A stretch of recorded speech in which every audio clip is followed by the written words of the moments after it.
Hello, everybody. Welcome back to Every Day is Friday, the show where we dive into the stories and experiences from people from all walks of life. Today, I'm joined by Joseph, a stand-up comedian who's also a host of his own podcast, and he creates skits and makes films. Let's get started. Welcome to the show, Joseph. Yeah, thank you for having me, Matthew. No, I'm excited to have you on. And for the listeners that may not be familiar with your line of work yet, could you give us a quick rundown of who you are and what you do? Yeah, for sure. I'm Joseph. I'm from Michigan. I host the P Boys podcast on YouTube. It's P, but then the boys is spelled Boiz, because it's cooler that way. And then yeah, filmmaker, made a couple short films, and stand-up comedian, a local Michigan stand-up comedian, I should say. No, that's great, and it's always fascinating to hear the why behind someone's passions. Now, what got you first started in comedy and in your podcast? It was just always something I wanted to do. And when I was 21, I went to my first open mic, and I just enjoyed it. I always wanted to like be a filmmaker and like, you know, t- like make shit, I guess. And so I started making friends with people who had similar interests and similar sort of goals and ambition. And so just like trying to figure out how like I can start making stuff, lower budget stuff, and then how we can kind of grow from there. Podcast just felt like the least barriers of entry because it was like you just need a camera and some microphones and then you get started. Um, and then yeah, it kind of expanded since then. We have like the three camera setup, and we have like a bunch of guests and a bunch of different hosts. So yeah, it's grown quite a bit from when I first started. Yeah, like I was just saying before, maybe one day I'll do stand-up comedy Oh because I yeah, like to put myself in situations I don't feel comfortable in. It seems like a really fun thing to do. yeah, for Can you sure. share about maybe like what are the best places you performed or some of the worst? Um, I mean, when you're an open micer, pretty much everywhere you perform is the worst. There's not a ton of, you just have like bars in Detroit, like with like 10 people there, and like nine of them are other comedians like waiting to go up. But no, it is fun. I like going to a lot of the clubs around here. They're hard to like get consistent spots at them because just of how like how um kind of tough it is, like, because there's so many people in the comedy scene, but only so few spots that, like, are actually, like, quality spots. So, it's just being, like, regular and consistent and showing up, and then that's how you get on those places. But, like, Mark Ridley's Comedy Castle is a place I like to go to, as often as I can, either on their open mic, or mostly on their open mic, and then, I'm trying to get booked spots there more often. Yeah, but I'd say that's probably the best place that I like to perform at. No, like you were saying, that's such a good point. Like being a comedian like you are, like you go to a bar and like there's no one paying attention to you. Yeah, Like for sure. you're just speaking out to the crowd and like hopefully someone hears something from what you're saying or something like that. Yeah. It's a very tough job and very tough industry to be in. I mean, what's your favorite part about the live performance? My favorite part about the live performance, that's a good question. I don't know. I like to I like watching people laugh at stuff I say. It's like the self-recognition thing or whatever, the ego takes over and you're like, yeah, they fucking love me, dude. And that feels pretty good. Yeah, I mean, I think it's just that the fact that people watch you. Yeah, no, I mean, how do you come up with new material for your stand-up routines? It's just I don't know, just throughout the day, just kind of like thinking of stuff, or I mean, doing podcasts helps because when you're on a podcast with your friends and you guys are just like riffing and like shooting the shit, and then you're just like, oh, there might be something there, and then you kind of like, take it to the stage, figure it out. But for the most part, it's just like whenever I'm just driving or like sleeping or like thinking like about stuff. Just like, oh, can I make this into a bit? Would people think this is funny? And most of the time, it's not. But every once in a while, you get something that really, really you can work with. Yeah, the greatest comedy often comes from like real life events. Yeah, for sure. Yeah, I make up a lot of the like my material. Like, I don't speak very truthful. Someone told me one time that like comedy and like doing stand up is all about telling the truth and like using your platform to like elevate the truth. And I was like, I don't know about that. Like I lie quite a bit on stage and I like make shit up all the time. Um, but yeah, it is there is some element of like truth to it, I say. Yeah, I had a guest on my show named Fred, and he told me a joke. He goes, "What do you call a cow with no legs?" What do you call it? Ground beef. Ah, yeah, it's pretty good. Do you have any jokes for the listeners at all? Um, Anything like that, or anything just off the top of the head? I'm trying to think of what like that I could say. Do you have like a It go-to joke when you first start up or anything like that? it's yeah, I mostly do like the same. I kind of cycle through the same like 15-ish minutes. I was telling you before I'm going to a show after this. I'm hosting all weekend at this club one night. When is this coming out? Next month. Oh, okay, never mind. Well, if you're in Waterford, Michigan a month ago, then you should go see me at One Night Stands this weekend. But it's supposed to be a clean show, and so it's tough because I only have probably like about 6 minutes of clean material, and I'm supposed to do 10 minutes. So I've been trying to figure out like how I can put together a clean 10 minutes. And I think I have some stuff, might throw on some crowd work, but I have stuff that I'm for sure not gonna do like this one where I say, uh, yeah, I'm getting really tired of this Israel Palestine thing. You know, every time I Google Arab teen strip, it's just dead kids in the Gaza Strip, and it's so much harder to jerk off to. Yeah, I don't. I don't know if you'd be It, able to say that one at one night yeah, stand yeah, I though. don't think. What's that? I don't know if you'd be able to say that one at the one night stand this weekend. Yeah, yeah. I'm not gonna do that one, but it's yeah, that's one that always gets a little it gets a little shock from people. I like to do the little shock. Yeah, I like how you do that, and Yeah, it's a very tough. It's just only 15 minutes you get. only 10 minutes. 10 minutes. Wow, Yeah, that's impressive. So you got to yeah. go up there and come with your content real quick. Well, no, I have most of my stuff like memorized. Like I know where to like go in my head. But just in terms of like a lot of like my jokes that I like know and that I do regularly, I know that like which ones I can't do for sure. So it's like trying to narrow down which ones I can do. And so I made a little note in my phone of like these are all my clean jokes. And they equate to about 6 minutes. And so I had to like add some fluff and like add some stuff that's probably not going to be very good or very funny in there. Just to kind of give me the 10 minutes. So I mean you know, it's ultimately when you're hosting the goal isn't to be the funniest person there. The goal is to just set the audience up for the headliner that they're paying to see. Yeah, everyone who's bought tickets for that show has no idea who I am, and they're not going to see me. They're going to see whoever the headliner is. So, yeah, it's just you know, if I bomb or if like nobody remembers me, it's like whatever. Yeah, I did my job. I got them ready for the headliner. Now, do you ever feel out the crowd? Um, how like, before the show, you mean? Or Yeah, I mean, do you ever like talk to the crowd or feel them out and go, okay, oh, then you yeah, know, yeah. there's more women than guys in here or something like that? No, for sure, yeah, if I'm starting to get a sense of, like, you know, these people probably aren't, like, interested in whatever I'm talking about, I'll try and switch it to something that's a bit more, yeah, you just gotta throw shit out there. You have your, like, set, but then it's like, "This isn't working, okay, what can I kinda pull from the back of my memory that I can put in here that'll start to win them over?"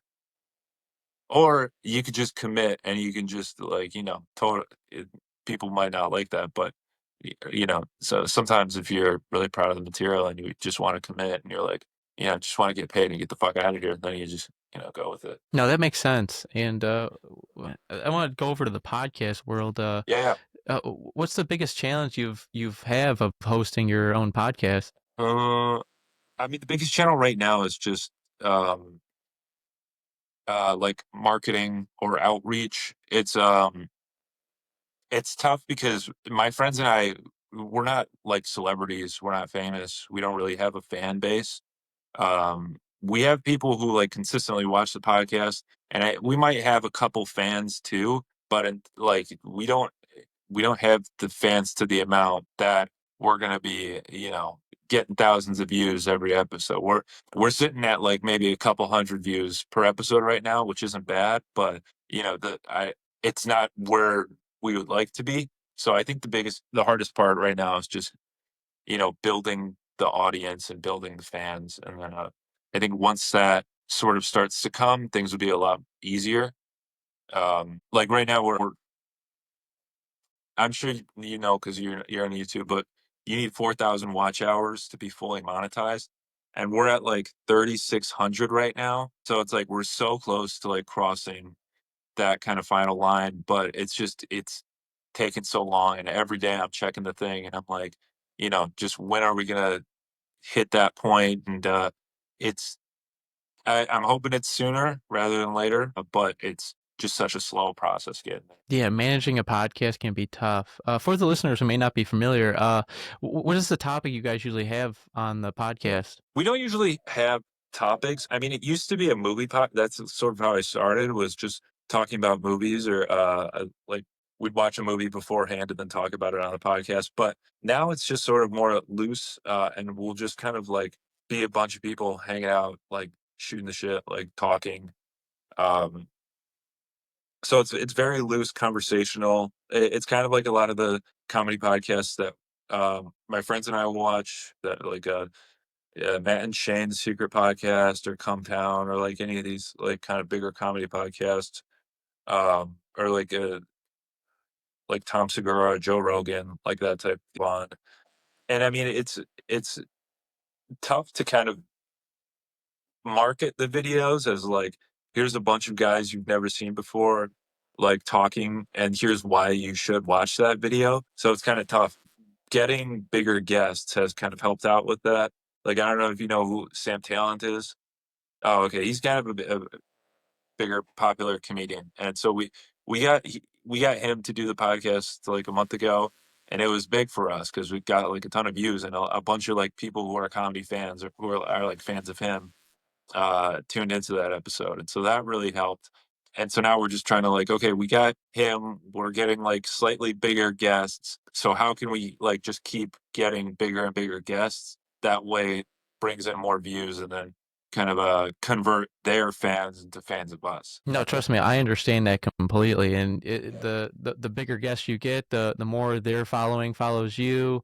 Right. Maybe just a small percentage, if that. But then I realized the guests actually themselves are big fans of the podcast. Yeah, yeah.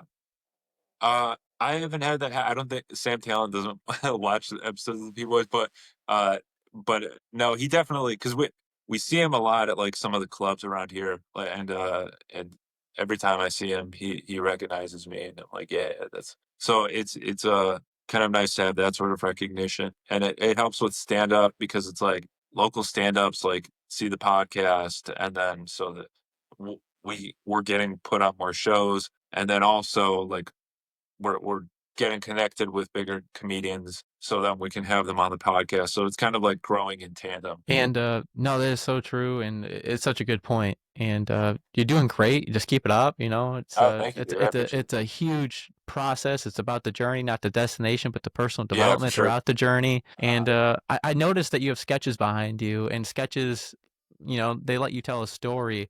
What do you man. love most? Yeah, what do you love most about creating sketches? So these sketches, I didn't make these are my co-host Malachi. What he does after we have a big guest, he'll draw a little picture of them, and he'll put it on our what we call our Hall of Fame, or Wall of Fame. Yeah, Wall of Fame, whatever. Yeah, so that's what these are.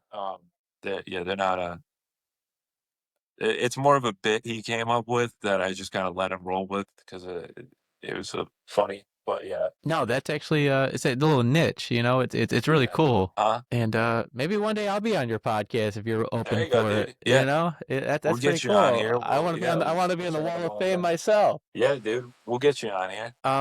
Yeah, no, can you tell me a little bit about the sketches that you created? Yeah. So, a lot of yeah, I've always been a fan of sketch comedy. Like you know, Key and Peele, or Saturday Night Live, whatever. And so I doing stand-up, like, a lot of the premises that you'll come up with in stand-up, you're like, "Ah, maybe that's not, like, good for a joke, but that could be good for, like, a 5-minute sketch." And so I've always just been, like, writing ideas for, like, a sketch where, something happens and so whatever. And so it's kind of like the in between for me of, like, stand-up comedy and filmmaking where it's like, I can take, like, a comedic premise and then just shoot like a short video that's like a full narrative, but it doesn't have you don't have to put a ton of like effort or budget or actors into it's just like something you just shoot on the fly and then put those out. I really always enjoyed sketch comedy and so it's nice to be able to like have something creative like obviously podcast is like creative and it takes effort and like conversation whatever but it's not like a creative project in that you write something and then you direct it and you shoot it so sketches are kind of a nice in between of that for me. No, and you can tell a story. That's the beauty of it. And what sparked your interest in making sketches and filmmaking? I don't know, I've always wanted to be a filmmaker since I was a kid. There's a lot of films that inspired me but sketch I think whenever I just kind of like realized what sketches were and what like how much effort could be put into them compared to like a literal I mean to like make a feature film like an hour and a half film that's like a lot of time and money and investment and you have to get actors and schedules and you have to write a script and making sketches is a kind of an easy in between for that but I think it's just a love of filmmaking that kind of got me into like sketches. Now, where can the listeners find all your content like that? It's all on if you go on the Paradiso Films YouTube channel, Radizo, and then films. That's where I post everything. The podcast is there, the P-Boys, all our sketches, a couple short films are on there. And then just some other content I've made over the years because, there's been like I've run this channel since 2021. And so there's a bunch of different points where I was like, maybe I'll try this and like turn this into my niche and maybe I'll do this. So it's all on there. And, but right now, we're mainly focusing on the podcast and then also doing sketches and then like when we can. And then the hope is that once the channel is monetized and making money, we kind of bring in other people and kind of turn it into like a whole podcast network. So it's like um, some of our friends who want to like shoot video content or podcasting content can also have a platform to kind of create and release content on. No, that's great. That makes so much sense. And can you dive into like what is your favorite sketch you've made and what was it about? Hmm. Favorite sketch I made? That's a good question. Thing is that I've made so many bad ones, and You learn from those failures though. That's the yeah, best part about it. that's the best part. And like most sketches I would imagine have like some type of I feel like all movies have a beginning, middle, end, and like they have some type of routine to them. Is there some type of routine to them? Oh, for sure. So I did like a mini sketch series a year ago that was called 70s Cops, where it was just kind of like it was a short like 4 episode mini series. Every episode was kind of like playing on tropes of like 70s or like cop procedurals or whatever.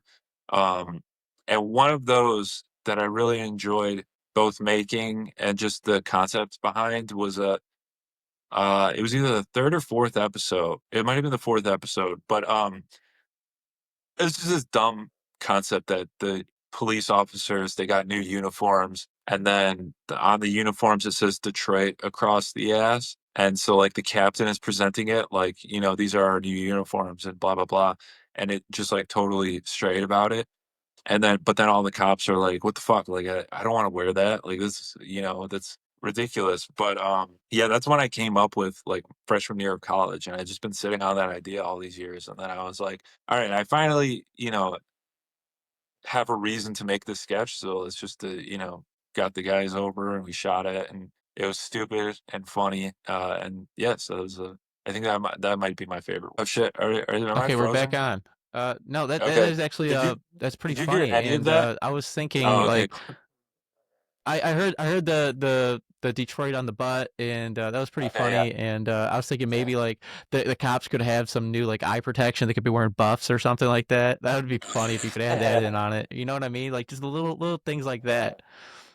Eh, How And do you know like you were about saying, Detroit and Buffs? what's your what? Oh, how do I know? I'm from Michigan. I didn't tell you that, but I am from Michigan. Oh shit. So I might take a drive and yeah, I might take a drive and see you at your you said Waterford, and I know where that's at, so I might drive over there and see you, and that's this weekend you said. So I might Where do you have live? to make a I'm not gonna say where I'm located, but I'm in All Michigan. I'll right, tell all right, you that's after fair. the show.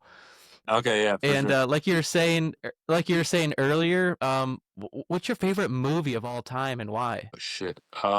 Favorite movie of all time. One I liked a lot was the Big Short. If you've seen with Ryan Gosling and Steve Carell and Christian Bale, that it was about the financial crisis of 2008. That was one I really enjoyed. I've probably seen it like 10 times since it came out. Um, it, it's a good film because it's like it's funny and it's satirical, but it's about, like the market crashing and everybody losing their houses. But I kind of like that kind of a drama comedy based on real events. And it's all like a lot of the film is like fully improvised, and um, the director Adam McKay, his style. I like his style of films a lot, so I think that's probably one of my favorites. No, that's actually a really good movie. Do you have any other movies that shaped your view and on what filmmaking is that's made a big impact on you? Yeah, I know the one that like first got me into filmmaking was the movie Chef, uh, from John Favreau. It's interesting because it's a movie. It's he wrote, directed, and stars in the movie, and it's it's about like a chef who gets fired from a restaurant, and so he opens a food truck and starts to like make food for fun, and he regains his enjoyment for food. And but really, like what the movie really is about was about him where he was at his in his career, where he was fired from Disney after Iron Man 2. And then so now he's going back to like his roots as an independent filmmaker and like making, films low budget with like his friends and, really refinding his love for filmmaking. So that was when I saw when I was younger and I was like, oh, that's I didn't know at the time like I wanted to be a filmmaker, but I was like, I really relate to something about this film, and then, as I got older and started to learn more about. So this was a story we had. So, like I was saying earlier, we don't have Wi-Fi here in the studio, and so anytime we want to do a Zoom call or something, I have to connect it to my phone. Um, but we were going live with this guy from New York, Lil Pete, our dear friend Lil Pete, from New York. You should have him on this show. He's a funny guy. But so we had them on Zoom, and then the Wi-Fi crashed or my phone, whatever, something happened, and so we got kicked out of the Zoom, but they were still in the Zoom, and it was still live on my YouTube channel. So it was just them alone on the YouTube channel, on the live stream, and us, we were kicked out of it. And so we're like, the only reason we knew it was live was because we also had the live like on someone's phone watching it. And so we had to like rejoin the Zoom. Like, I had to reconnect to someone else's hotspot and then join the Zoom. I don't know how it was still live when we weren't in the Zoom, but it was yeah, it was quite a fun time. It shows you nothing goes right in show business. Exactly.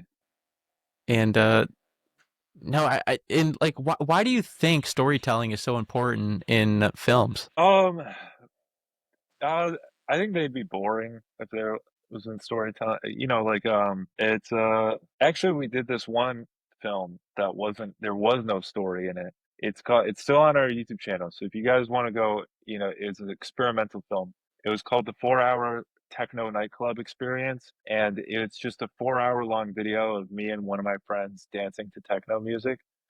Um, because I thought it'd be funny to like, make that as a thing and then submit it to film festivals as if it's like a real like avant-garde like art piece, like experimental like bullshit thing. And then it didn't get accepted to any.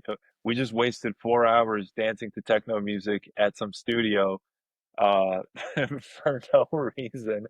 But it's on YouTube now, so if people want to check that out, it was I still think it's a funny idea. No, that's so funny. And uh, with all the knowledge you have on filmmaking, what's one piece of advice you would give to someone starting off in filmmaking? I would say, this goes into what we were talking about earlier with the my microphone that wasn't nothing's working today, dude. Like everything's going wrong.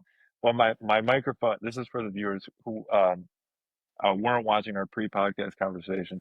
The microphone that I used specifically for streams wasn't working, and it was plugged into my computer.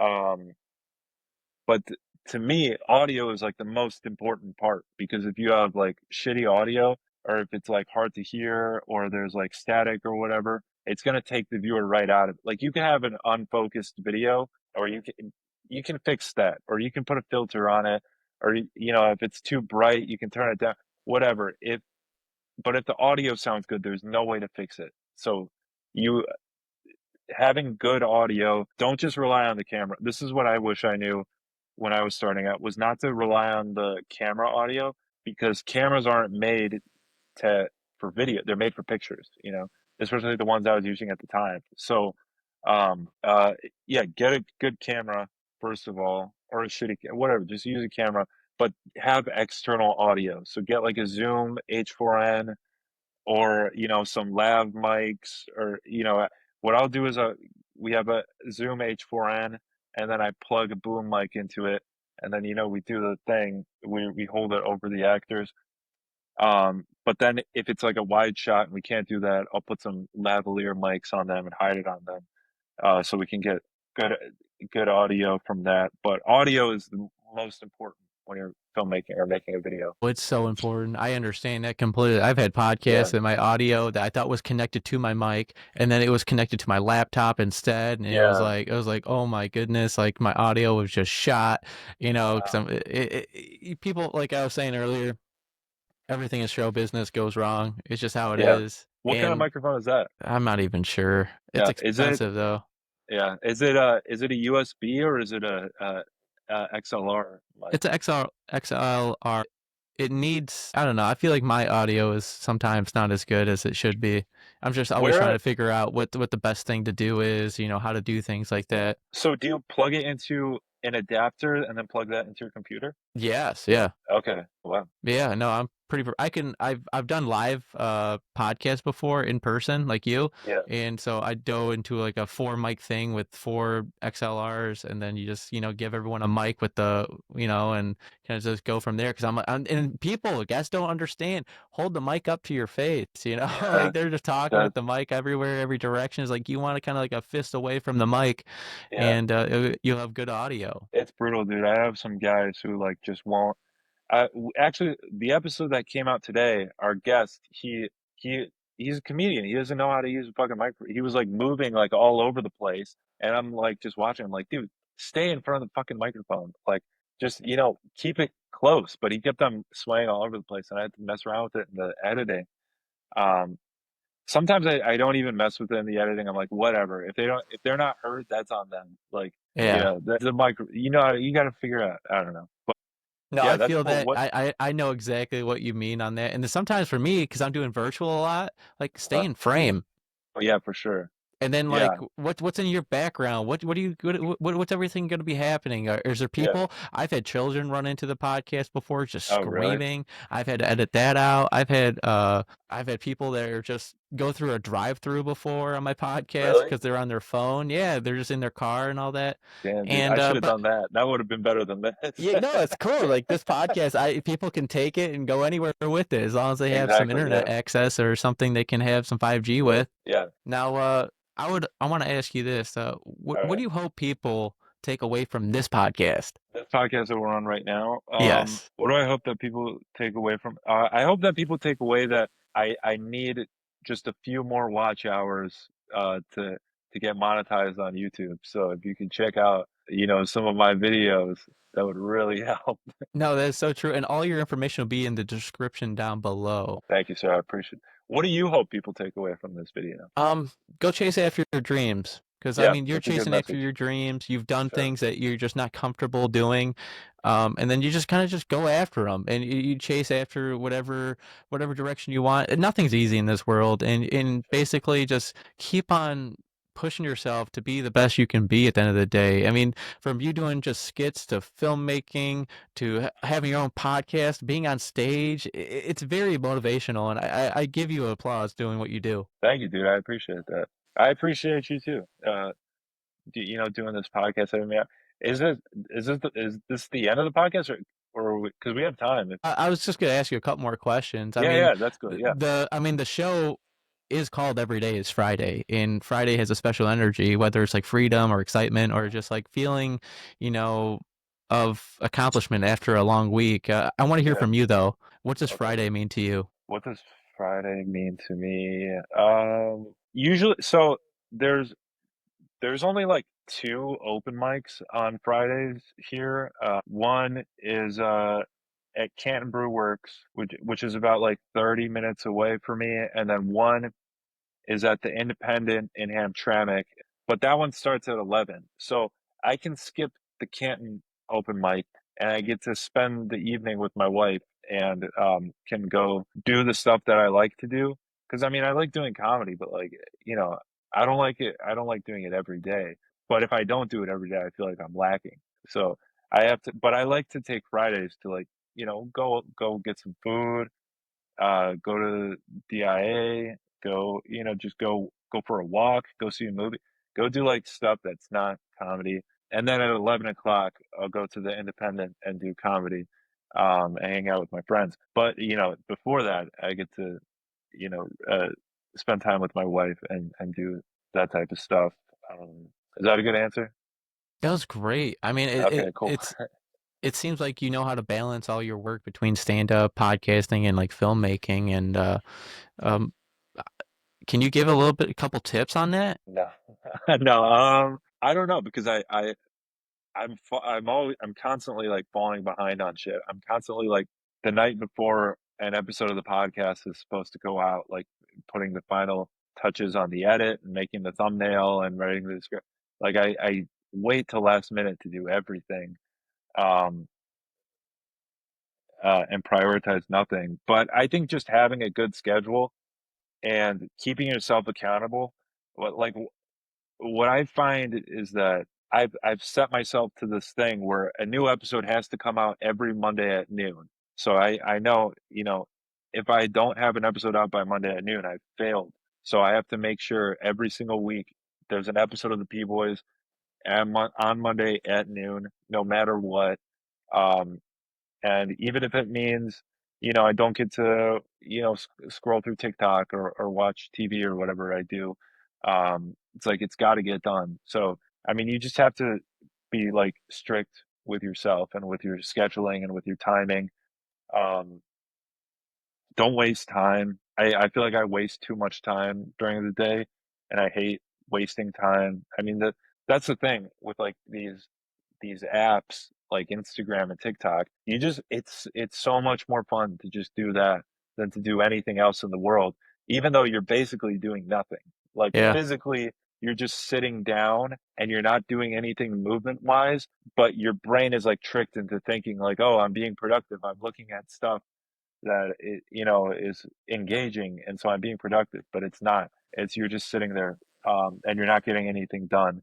So you have to be strict with yourself and say there's stuff that I need to do and there's stuff that I want to do, and I'm not going to get there. I'm not going to get to where I want to be if I don't do it. So you just have to fucking do things.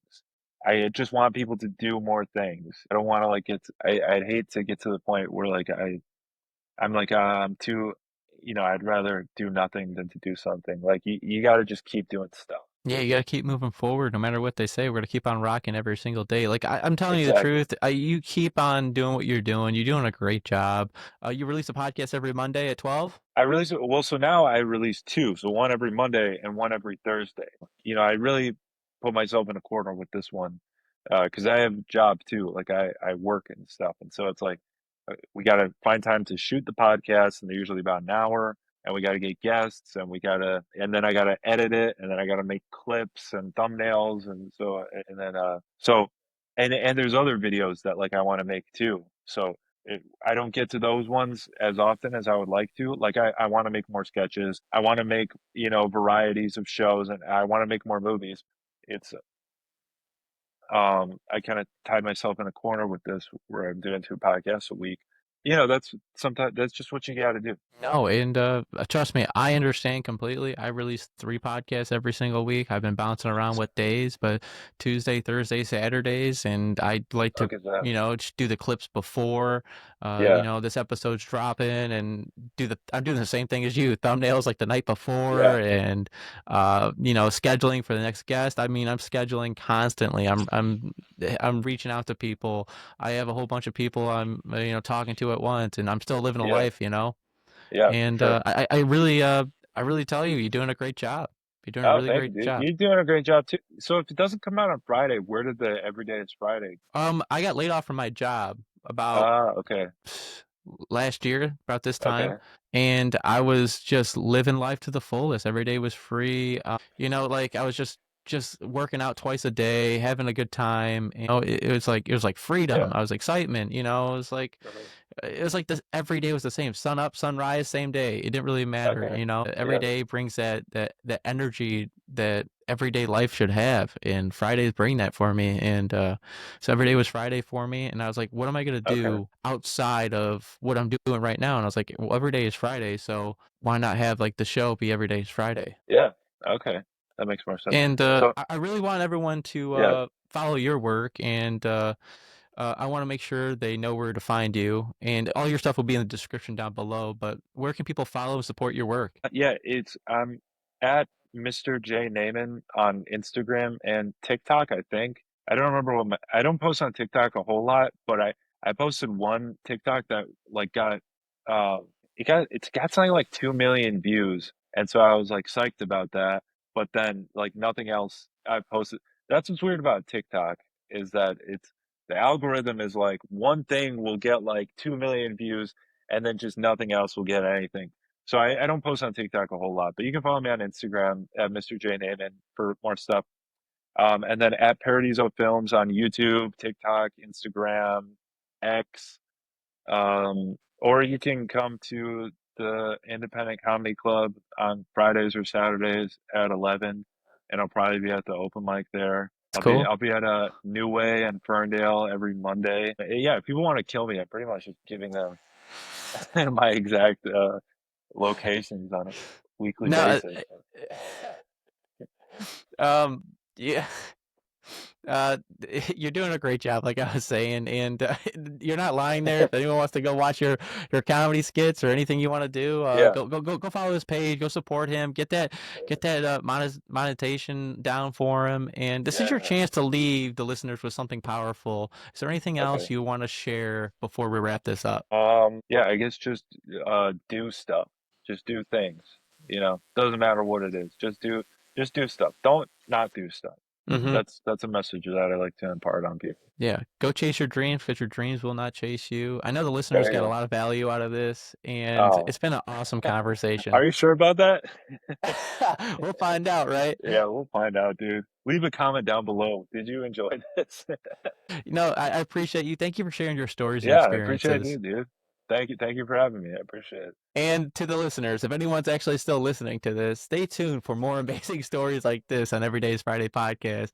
And I appreciate you being on the show. And make sure to follow, share, and keep that Everyday's Friday mindset going. Until next time, stay inspired and make every day feel like Friday. Until next time, everybody.